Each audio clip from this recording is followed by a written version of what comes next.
PTN news کے ناظرین السلام علیکم۔ ناظرین آئیے بات کرتے ہیں ہندوستان اور اسرائیل گٹھ جوڑ، مگر کس کے خلاف؟ ایسی باتیں جو آپ کو حیران کر دیں گی۔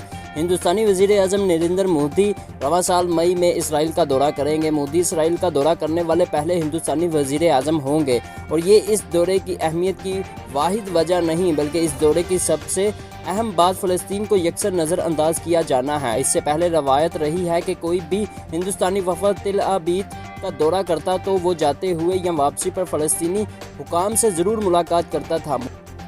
مودی یہ دورہ ہندوستان اور اسرائیل کے سفارتی تعلقات کے 25 سال مکمل ہونے پر کر رہے ہیں۔ مودی جب سے اقتدار میں آئے ہیں تب سے وہ اور ان کے وزراء اس بات کا دعویٰ کر رہے ہیں کہ وہ اسرائیل کے ساتھ اچھے تعلقات کے باوجود فلسطینی ریاست کی حمایت جاری رکھیں گے، لیکن ان کے اس دعوے کی کلی اس وقت کھلی جب ہندوستان نے اسرائیل کے خلاف اقوام متحدہ کی انسانی حقوق کونسل میں قرارداد پر ووٹ دینے کے بجائے غیر حاضری مناسب جانی۔ یہ قرارداد غزہ میں فلسطینیوں کے قتل عام پر پیش کی گئی تھی۔ ہندوستان نے رائے شماری سے غیر حاضری کا جواز یہ پیش کیا کہ اس قرارداد میں عالمی عدالت انصاف کا ذکر تھا، جسے وہ تسلیم کرتا ہے، نہ کہ اس کے کارکن کو۔ اسرائیل کے ساتھ ہندوستان کے تعلقات اچنبھے کی بات نہیں، فرق صرف اتنا ہے کہ اسرائیل ہندوستان تعلقات کو مودی کے پیش روا وزیر اعظم عوام کی نظروں کے سامنے لائے بغیر پروان چڑھاتے رہے۔ اسرائیل ہندوستان تعلقات میں مضبوطی کے لیے پس پردہ ہونے والے کام میں پہلی بار تیزی BJP کے حکومت ہی لائی تھی، اور یہ 1958 سے 2004 تک کا دور تھا۔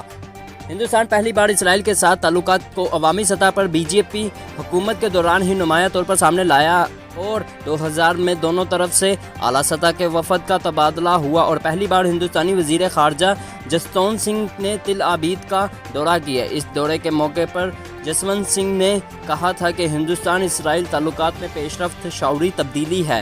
BJP کے پہلے دورے حکومت میں ہندوستان اسرائیل تجارت کا حجم 65 کروڑ 50 لاکھ ڈالر سے 3 گنا بڑھ کر 2.1 ارب ڈالر ہو گیا تھا۔ منموہن سنگھ کی سربراہی میں انڈین نیشنل کانگریس کی حکومت کے دوران تجارتی تعلقات اگرچہ برقرار رہے، تاہم ہندوستان کا کوئی اعلیٰ سطحی وفد تل ابیب دورے پر نہیں گیا۔ منموہن حکومت نے اقوام متحدہ میں اسرائیل کے خلاف پیش ہونے والی قراردادوں کی حمایت بھی جاری رکھی۔ دونوں ملکوں نے اعلیٰ عہدیداروں کے دورے نہ ہونے کے باوجود دو طرفہ تجارتی، سفارتی اور سیکورٹی تعلقات فروغ پاتے رہے۔ مودی کا دورہ تل ابیب صرف فوٹو سیکشن نہیں ہوگا، بلکہ یہ ہندوستان کی خارجہ پالیسی میں گہری اور نمایاں تبدیلی کا پیش خامہ ہے۔ دونوں ملکوں کے حکام امید لگائے ہوئے ہیں کہ اس دورے کے بعد دو طرفہ تعلقات کا نیا باب شروع ہوگا۔ یہ امیدیں کس حد تک پوری ہوتی ہیں، اس کے انحصار دونوں ملکوں کی خواہشات کی بجائے مفادات اور عالمی سیاست میں روز بروز ہونے والی تبدیلیوں پر ہے۔ ہندوستان نے 1950 میں اسرائیل کو تسلیم کیا تھا، تاہم دونوں ملکوں کے تعلقات کی ابتدائی نوعیت بہت مختلف تھی۔ ہندوستان نے پچھلی صدی میں اسرائیل اور فلسطین کے ساتھ تعلقات میں توازن کی ظاہری کوشش کی۔ ہندوستان کی اس پالیسی کو عرب نواز پالیسی بھی کہا جاتا رہا۔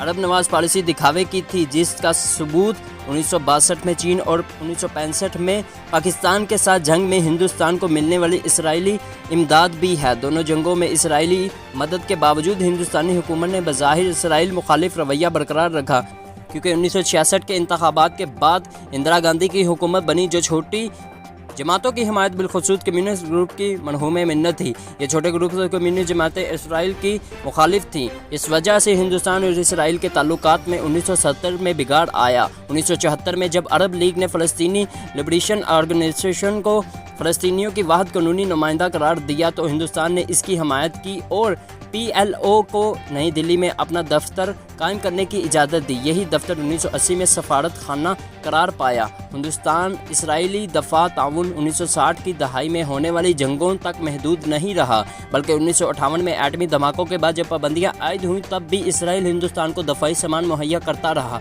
کارگل کی جنگ میں بھی اسرائیل نے پاک فوج کی پوزیشنز کی سیٹلائٹ تصویریں ہندوستان کو مہیا کی۔ گزشتہ سال ہندوستان نے اسرائیل سے ایسے حساس رڈار حاصل کیے ہیں جو گھنے جنگل میں بھی انسانوں اور گاڑیوں کے نقل و حرکت کا پتہ چلا سکتے ہیں۔ یہ رڈار لائن آف کنٹرول پر نصب کیے گئے۔ اس کے علاوہ ہندوستان اسرائیل سے میزائل، دفاعی نظام، اوپس، طیارے اور بہت سے جنگی آلات خرید چکا ہے۔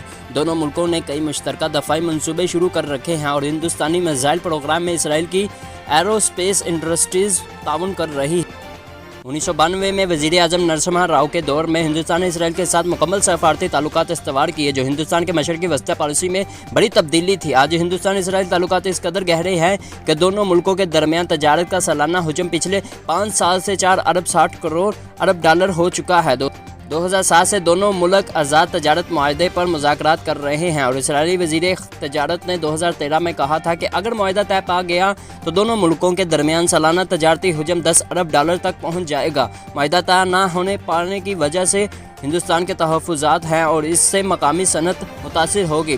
तजारत से हटकर दोनों मुल्कों के ताल्लुकात बुनियादी तौर पर दफ़ाई शोबे में हैं। सोवियत यूनियन टूटने के बाद हिंदुस्तान ने महसूस किया कि इसके पास मौजूद रूसी असला अब जदीद जंगी तकाज़ों के मुताबिक नहीं। दूसरी तरफ इसराइल की दफ़ाई सनत भी जदीद लड़ाका तैयारों, टैंकों और बहरी जहाज़ों की तैयारी में कदम बढ़ा रही थी। यही मौका था कि जब दोनों मुल्कों ने पसे पर्दा वसी फ़ौजी ताउन को फ़रोग़ दिया। 2012 में हिंदुस्तान इसराइल दफ़ाई ताउन का तखमीना 9 अरब डॉलर लगाया गया। इसराइल सालाना 1 अरब डॉलर का फ़ौजी सामान हिंदुस्तान को फ़रोख्त कर रहा था। गुज़श्ता साल फरवरी में टाइम्स ऑफ इंडिया ने एक खबर शाया की थी कि हिंदुस्तान की काबीना कमेटी बराए दफ़ा ने इसराइल से 3 अरब डॉलर दफ़ाई सामान खरीदने की मंजूरी दी है। ये मुआहदा मिसाइल टेक्नोलॉजी से मुतल्लिक था। इस डील के बाद इसराइल हिंदुस्तान को असला फराहम करने वाले 3 बड़े ममालिक में शामिल हो गया। हिंदुस्तान ने इसराइल के साथ गहरे दफ़ाई ताल्लुकात को कौमी सलामती की आड़ में छुपाए रखा ताकि अंदरूनी तौर पर अपोजिशन के दबाव का सामना न करना पड़े। हिंदुस्तान के इंस्टीट्यूट फॉर डिफेंस स्टडीज़ से मुतल्लिक दफ़ाई माहिर शम्यूल राजेव के मुताबिक हिंदुस्तान मुस्लिम आबादी के हवाले से तीसरा बड़ा मुल्क है। मुसलमानों की अक्सरियत फ़लस्तीन के लिए जज्बाती है, इसलिए इसराइल के साथ ताल्लुकात को पसे पर्दा परवान चढ़ाया गया। इसके अलावा हिंदुस्तान में हिज़्ब इख्तिलाफ जमातों के सियासतदानों की बड़ी तादाद कम्युनिस्ट ग्रुपों या अक़लियतों से ताल्लुक़ रखते हैं, इसलिए सियासी दबाव भी लाजिम था। 2004 में जब बीजेपी इक़्तिदार से महरूम हुई तो ख्याल था कि कांग्रेस की सरबराही में बनने वाली हुकूमत इसराइल के साथ ताल्लुकात में पेशरफ्त को रोक देगी, लेकिन ये ख्याल खाम साबित हुआ।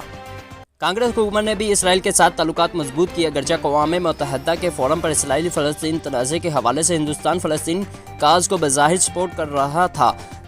इस पर इसराइली हुकूमत को तहफ़्फ़ुज़ात भी रहे। इसीलिए जब 2014 के इंतखाबात में बीजेपी कामयाब हुई तो इसराइली वज़ीर आज़म नेतन्याहू ने पुरजोश खैर मकदम किया। मोदी ने वज़ारत उज़्मा संभालने के फ़ौरन बाद अक़वाम मुत्तहिदा जनरल असम्बली के इजलास के मौके पर नेतन्याहू से मुलाकात की। 2015 में हिंदुस्तान ने अक़वाम मुत्तहिदा इंसानी हुकूक कौंसिल में इसराइल के खिलाफ करारदाद वोटिंग से गैर हाज़िरी का फैसला किया, जिसने फ़लस्तीन को बहुत मायूस करा। इसका इजहार नई दिल्ली में फ़लस्तीनी सफ़ीर ने भी किया और कहा कि हिंदुस्तान इसराइल के साथ बढ़ते हुए फ़ौजी ताउन की वजह से अपना मौक़िफ़ बदल रहा है।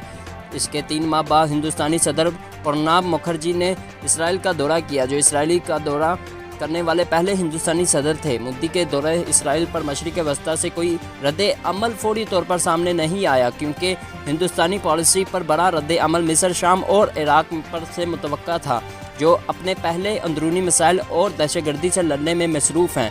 मोदी के दौरे इसराइल को बहुत ज़्यादा अहमियत क्यों दी जा रही है? इसका जवाब खित्ते में होने वाली नई शबबंदियों में पोशीदा है। हिंदुस्तान जिसका तवील अरसा तक रूसी हथियारों के हवाले से जनूबी एशिया में अजारा था, वो इसे ख़त्म होता नज़र आ रहा है, क्योंकि रूस पाकिस्तान के साथ ताल्लुकात में गर्मजोशी आ रही है और पाकिस्तान रूस दफ़ाई ताउन का आगाज़ भी कर चुके हैं। हिंदुस्तानी फ़ौजी जिसका बड़ा इन्हसार रूसी साख्ता असलह पर था, पाक रूस दफ़ाई ताउन से परेशान हो चुकी है। हिंदुस्तान के लिए हथियारों की बड़ी मार्केट अमेरिका हो सकती है, लेकिन पाकिस्तान भी अमेरिका असला का ख़रीदार है। नई दिल्ली ने इस सूरत हाल में तिल अबीब की तरफ देखना शुरू कर दिया। मोदी ने इसराइली फ़ौजी सामान की खातिर हिंदुस्तान की गैर जानिबदाराना पॉलिसी बदली और तिल अबीब की खुशनुदी के लिए नेतन्याहू की खुशामद के साथ नई दिल्ली में होने वाली दफ़ाई नुमाइश में इसराइली कंपनी IAI के स्टॉल पर तस्वीर बनाकर जारी की। इस तस्वीर को मोदी के मीडिया मैनेजर्स ने इसराइल के साथ स्ट्रेटेजिक इत्तेहाद और गर्म जोश दोस्ती के अवाम इजहार का आगाज़ करार दिया। अब यही इसराइली कंपनी चीन में फैक्ट्री लगा चुकी और मोदी की डिप्लोमेसी सियासी हिकमत अमली इनके लिए दर्द सर बन गई है। मोदी आलमी सफारतकारी में भी चिकनी चेरी बातों से काम चलाना चाहते थे। अब देखना होगा कि जून में मॉस्को के बाद तिल अबीब यात्रा में इन्हें क्या कामयाबी मिलती है। दोस्तों, हमारे चैनल को सब्सक्राइब कर दें ताकि हमारी आने वाली वीडियोस बर वक्त आप तक पहुंचती रहें।